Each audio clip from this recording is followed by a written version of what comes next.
you're not passionate about exploring this way of living, you're not going to...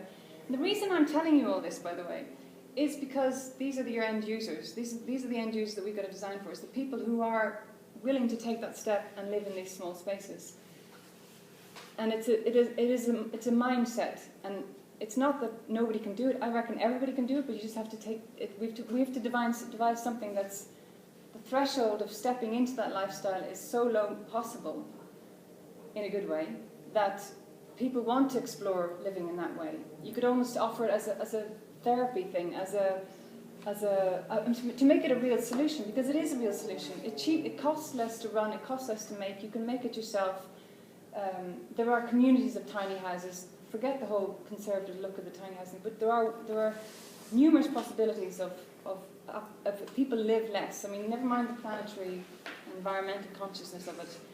The actual self-determinism that it gives, it feeds into the sort of individualism of the society a lot, without actually feeding into the tendencies towards overconsumption. It's a way for people to react to, in a very easy way, if they manage to make that step, to the overconsumption, to having too much stuff, to being way too connected. And you can still be on Wi-Fi and be grid connected, but you can also choose to have this space that is off-grid, that is self-sufficient, that you do it yourself. You can bake your own bread, or you can be bloody doing CNC stuff. You know, it doesn't mean you're low-tech, Luddite in any way.